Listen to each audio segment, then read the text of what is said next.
Hey, alright now, I've been on YouTube for a couple of years, and my channel has reached, as of this video, about 18,000 subscribers.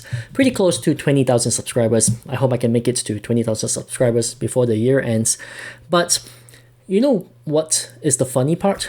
After so many years of grinding, working on my channel after my full-time job and on weekends, trying to be a good role model to my kids to show them what hard work can achieve, I decided to show my kids my YouTube channel's statistics. Now, my daughter is only 9 years old. My son is 5, so he doesn't understand what is going on still.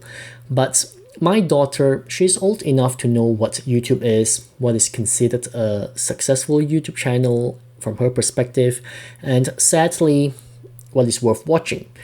And so when I showed her my channel, my YouTube analytics, the first thing she sees is, surprise, surprise, the number of subscribers. Not how much money I am making, not how strong my community is, not how many views I'm pulling, and certainly not the amount of grind I put in. She focuses on how many subscribers I have. So guess what is her first reaction when she sees 18,000 subscribers? She said, yeah, it's not too bad. I mean, it is not a lot when compared to other YouTubers. Ouch, arrow to my heart, let me tell you that.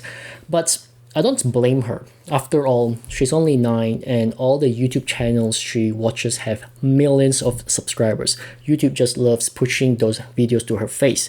So what does she know about growing a following on YouTube? Am I right? But still, she has a point, and I gotta say, she pretty much represents the majority of the viewers out there, my wife included, where the first thing they gauge if you are an authority or a subject matter expert is by looking at the number of subscribers you have on your channel. And that's sad, right? Like, it feels sad to be labeled if you're believable or not based on a bunch of numbers that depend on the YouTube algorithm. I guess that's how crazy this world can be. It's like rich people's opinion will always matter more than poor people's on the surface, even though that rich person is wealthy because of their parents. But anyways, let's not go off topic here. Let's go back to what I said about the majority of the viewers who care about subscribers. It is true, isn't it? If we are not content creators ourselves, it is easy to see it that way, and I don't blame them because I reckon I do that too sometimes. Like, it is easy for me to say that your work is easy and my work is hard because I know how much effort I put into mine, and I downplay the effort you put into yours because I want to justify my own amount of effort that I put in. So the same goes for content creators, right? When you are a small uprising content creator who grinds day in, day out, you want to be recognized not as a prestigious content creator, but you want to be recognized for the effort you put in. Otherwise, why do you think most new content creators are often blaming the YouTube algorithm for not being fair? They are not really sour about their channel being small. They are actually unhappy about the fact that they put in so much effort but did not get the recognition they deserve. So here's the deal with what my daughter said to me. What went through my mind when she said about my channel is she doesn't know what she's talking about. Small channels work hard too. Big channels are pushed more, but they don't necessarily mean they are better, and more importantly, I was unhappy that my years of grinding and hard work is only measured by one simple metric, that is the subscribers. But I'm not mad at her at all. Like many others out there, she's just misinformed. So right after she said that, I told her that, well, I can have hundreds and thousands of subscribers, but if I'm making more money than those with more subscribers than me, then who is the better channel here? So I proceeded and showed her how much money my channel has made so far, as well as how much I can make a day on average, which is about $15 to $20 a day. And it's not a lot, not enough to even survive. But my daughter was shocked when she saw that, because that is way more than her weekly pocket money. So that number is big to her. And after that, I told her that this money I get daily, they continue to come in even if I did not upload anything on that day. Even if I did not look at YouTube for the day, it will still come in. And this is called passive income, money that I get from all the efforts I put in all these years.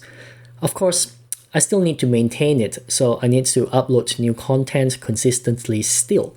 But the best part of all is I can turn the $20 a day into $40 a day, into $100 a day, into $500 a day, as long as I continue to improve and be better and find solutions along the way. So this is the part where it kind of sparked something in her. So I said to her, look, it is easy for anyone to give you the illusion that things are going well for them, that they are more successful than you are. But this is all on the surface. There are many people out there who love to feel like they are more superior, who love to show you that they are better than you, even if it means faking it. So never fall for that. True, my channel is smaller, but does it matter if I'm the one making more money?